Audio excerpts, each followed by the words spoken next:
Here are 8 reasons why MyFitnessPal could be preventing you from losing more weight. But I still use the app and I will tell you why. In this video, I'm talking about the paid version of the app. The reason number 1 why you might be losing less weight than you could is that the app allows you to use entries like medium banana or large apple and so on. While this option can be really convenient, it's one of the things that is getting on the way of your weight loss. You should never use generic entries like that. You should never use the entries that have medium or large or small in them, because it is guaranteed that you're going to be inaccurate with your logging. So you should always weigh your foods. For example, if you look at the entries that you can find for a medium apple, you can see so many different options there. And you can see that the calories range from 71 to 105. That's over 35 calorie difference. And if you think that that's not too big of a problem, then if you have 3 or 4 foods like that per day, think how many that's gonna be over the course of 1 week. And if you are actually constantly over than what you log, then that's going to take you out of your calorie deficit, and that's why you're not losing as much weight as you could. The second way how you could be messing up your weight loss by using MyFitnessPal is when you use entries like half a cup or tablespoon or teaspoon, but this will never be correct. For example, if you read the label on a peanut butter jar, you see that 1 tablespoon should be 16 grams, 2 tablespoons should be 32 grams. Let's now say that you are deciding you're gonna eat 1 tablespoon of peanut butter, and you think that you're gonna get 16 grams, which would be about 94 calories and 6 grams of fat. But if you don't weigh your food and you just use the tablespoon and you put it in the jar of peanut butter and think you got 16 grams, then if you were generous with your tablespoon, you may have gotten actually 25 grams. And if you ate 25 grams instead of 16, that's then gonna mean that you ate 147 calories instead of 94, and also that now instead of 6 grams of fat, you got actually 13 grams of fat. Of course, peanut butters also vary a little bit, and this may not apply to every kind of peanut butter, but you get the idea. If you don't weigh your food, if you just use measuring cups or tablespoons, you're most likely going to be inaccurate. And if you do this often enough, then you're not gonna lose as much weight as you could. The next reason is a really big one, it's really important. The calories and the macros that the app is telling you to eat based on your goals are usually not right for you. Let's get this thing really clear. This app should be used for food tracking, not setting your goals. Here's what usually happens. You download the app, you put in your stats, you put in your weight loss goals, and you want to know how many calories you should eat and what your macros should be like. Most people want to lose weight pretty quickly, and for that reason, the app actually gives you pretty low calories and low macros too. Now, what I have seen based on my experience of almost 6 years of doing this work is that most of the time these estimated calories are too low for people. Losing weight slowly is better than losing weight super fast. And if you now take your calories down too much, there's a really good chance that you just cannot handle it. You're gonna be really hungry. And what happens next is that you might actually overeat because you just can't handle it. And so now you're in this cycle of I'm eating super low because these were my target calories and macros.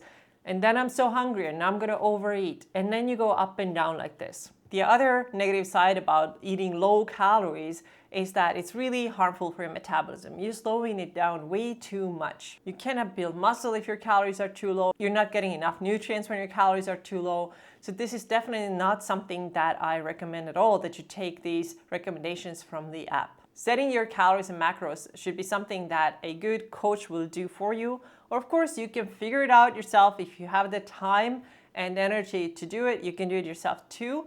But I don't recommend taking these recommended calories and macros from the app. Also, in order to accurately know how many calories and macros a person should eat, we need more information than just your weight, height, and gender. Because what also matters is your weight loss history. Have you dieted in the past? What are your movement habits? Not just how many days you work out, but how much movement you get every day. if there's any health problems. All these things have to be taken into account, and the app just doesn't do that.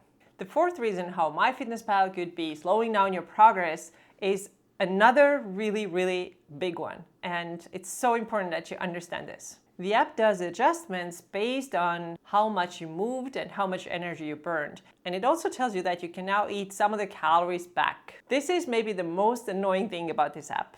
For example, when I set my clients their macro and calorie goals, I already take into account their average movement, how much they walk, how much they train, what other movement they get in during the day. So this is already factored in when I set their goals. But now when the app is adding back the calories that you burned, that will for sure getting in the way of your weight loss. Also, what it estimates how much you burned is just an estimation. It's never 100% accurate. And of course, if you eat back what you burned, then you're probably no longer in a calorie deficit. And again, you're not going to lose as much weight as you could. What helps here is to unlink your MyFitnessPal app from all the other fitness apps that you might be using that might be tracking your steps or your workouts. I am really old school. I don't use any workout apps or step trackers that are in my phone. I have an old school step tracker that I just put in my pocket. This is what I use, so this can never be a problem. But a lot of people like to use fitness apps. So like I said, what helps here is to unlink so that MyFitnessPal is no longer connected to those apps. And therefore, it cannot adjust your calories. Let's take a quick break here. You may have heard how important it is to eat enough protein to lose body fat, put on that good-looking muscle, get your weight down. You know that protein is important, but you don't know how to get it. I've created a guide for you where I give you 12 foods that you can find at the grocery store that are super quick and perfect when you don't feel like cooking. So these foods are literally on the table in less than 5 minutes. So go ahead and grab that guide. It is in the description. And this guide allows you to take all the guesswork out. You can see exactly how much protein is in one serving of each of these 12 foods. It's really easy to follow. Just take this guide with you, go to the grocery store, and you're gonna be making really good choices. Here's the reason number 5, how MyFitnessPal could be messing up your weight loss a little bit. And this is the fact that the barcode scanner is sometimes incorrect. Remember, I'm talking about the paid version of the app. This is only available if you have the paid version of the app.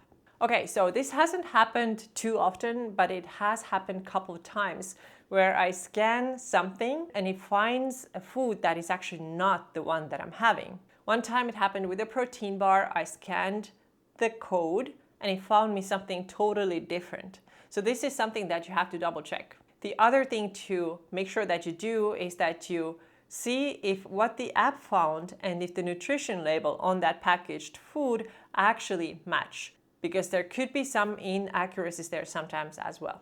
It doesn't take you long at all to double check that, and overall the barcode scanner is still a really good tool. The reason number 6 is that it doesn't always show the fiber content of the foods. You have to eat enough fiber to lose weight successfully and keep yourself healthy. Fiber helps you to stay full longer. So if you are in a calorie deficit, then eating enough fruits and vegetables will just make you feel fuller. It also regulates your blood sugar and it keeps your digestion more regular. All of these things are important for successful and healthy fat loss. The reason why fiber doesn't show up in some of the entries is that this app is user-based, so everybody can put in their own data and they don't have to include anything else other than just calories if they don't want to. And here's an example of blackberries. So if I'm using this entry, it only shows me how many calories I got. But as you see, the fiber is 0. But this is not true because blackberries are actually a really high fiber food. But if you use an entry like this, then you're actually not logging your fiber. The reason number 7, and this is similar to the last one, is that the foods that you can find in the database sometimes don't have macros listed. They only have calories. If you don't know what this means, it means that there are some foods in the database that don't have carbs listed, fats, or proteins listed, and they only have calories. But you should never use these entries that don't have macros listed. You might be thinking, I'm so new to this. I want to get started with just calories. Why do I even have to worry about macronutrients? But here's the thing. Protein is so important. You could be in a big calorie deficit, but your protein is low. guess what happens? You're not going to get the muscle definition, you're not going to build strength, and the weight loss that you're going to get is not going to look as good as you thought it's going to look like. So you need protein in order to give your body the shape. Of course, you need strength training as well. There's no way around that, but you do need protein. And if you don't want to track all of these 3 macros at once, that's okay when you're just starting out. It's important that you track your protein and calories, and so you have to find the entries in the app that have these macros listed as well. Don't use the ones that have only calories.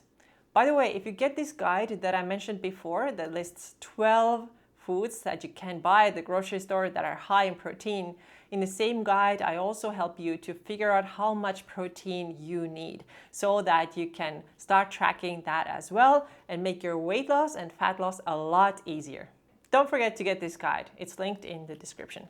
And the last reason is this. You might be logging some foods that were actually different from what you really ate. Let me explain this to you because I know this can be a little confusing at first. What I mean is this. Let's say that you made yourself some cornbread. I mean, cornbread is so delicious. I love cornbread. Anyway, so you made yourself some cornbread and you wanted to log it. That's great. You want to log everything that you eat. So you open your app and you type in cornbread. And you're going to get probably tens, if not hundreds of entries of cornbread. You are absolutely not going to be accurate with your tracking. You might be tempted to choose the lowest calorie one, but that's just cheating because most likely you actually didn't eat the lowest calorie option that was available in the database. So now you underlogged. You logged less calories and macros than what you actually consumed. And obviously, if you actually eat more than what you log and you constantly go over your calorie and macro goals, you're not going to lose weight. The best way to log accurately is to log the exact thing that you ate. Sometimes it's not possible when you're eating out, for example, or if you're eating at somebody else's house, you don't know. But if you bake this cornbread yourself, the best thing to do is to create a recipe in the app, putting in exactly the right ingredients and the right amounts, and that way you're going to be guaranteed that you logged what you actually ate. Or if you use something like Trader Joe's cornbread mix, I mean, it's just really good. Anyway, you ate that cornbread, then you find the right entry inside of the app for that specific thing, and it is there. You can find it, but again, you have to compare it with the nutrition label on the package. Now, all that said, I still use MyFitnessPal app and I'm planning to continue using it. First of all, I'm just really used to it. I know how this app works. I have used it for 10 years. Yes, I downloaded the app 2015. I just looked it up. When did I first sign up? 2015. But then I didn't actually know anything about macros yet. I just used it a little bit here and there, but it wasn't until 2019 when I started my own fat loss journey that I really started using the app and logging my food very accurately. And this time around, I also started paying attention to protein. I started lifting weights and I got really great results. So this app has really helped me on my own journey. The second reason why I'm using this is that so many of my clients have also used it for years and they know the app also really well. I have some clients that have worked with me for over 3 years, and this is the app that we started with. They have a lot of data saved in the app. They have their favorite meals there. They have their weight loss progress there. There's so much in the app that they have saved, and they just don't want to switch to another app. In MyFitnessPal, I can also connect with my clients and I can see their food logs, which then makes our work a lot smoother. Some of my clients use different apps, but I would say 90% of them are using MyFitnessPal. The reason number 3 why I continue using this app is that actually a lot of the little things that I told you just require that you double check certain things. For example, it doesn't take a lot of effort to make sure that when you type in blackberries, that the entry that you find actually has fiber. It doesn't take a ton of effort to make sure that the food that you just logged has all 3 macros listed and not only calories. It doesn't take that much work at all. Also, once you have used a specific entry, you have found your blackberries, then this is going to be saved in the foods that you have already used. So next time you want to log blackberries, it's already there. It's already waiting for you. So you don't have to go and do everything all over again. Just the first time when you log this food, you want to make sure that it has all 3 macros listed. Of course, not all foods have all 3 macros. For example, you eat scallops, well, that's pure protein. but most of the foods have 3 macronutrients, and check the entries, make sure that the macros are listed. The reason number 4, I mentioned that there's so many other people's foods that you could log and this is not a good idea. Well, that actually makes a lot of sense that you don't do that anyway. You have to create your own foods because you can never know what somebody else logged, what somebody else's cornbread consisted of. So it makes a lot of sense that you create your own recipe. Again, yeah, it takes a little bit of work at first, but then the next time you create the same meal, the recipe is already logged. It's not that hard to do at all. And finally, I really like this app because it has all the features that you need. What matters to me is that I can count my macros. What matters to me is that I can use the scanner. Also that I can see my weekly averages, which means that by the end of the week, I want to see how much protein I had on average per week, and the same for other macronutrients. So these are the most important things. The app also offers a lot of other things. There's workouts, there's some meals, there's some other stuff that I don't really need. I need these things that I just mentioned, and the app is perfect for that. Also, I like that I can use the barcode scanner. I like that I can save my meals, super convenient. I can also copy and paste my meals if I had the same breakfast 2 days or 7 days in a row. I can save and copy and paste these things. It's actually easy. It's not that hard at all. Like I said, I've been using this app for a long time and I'm going to keep using it. If you enjoyed this video, please give it a thumbs up, subscribe to the channel, and make sure to check out the next video as well.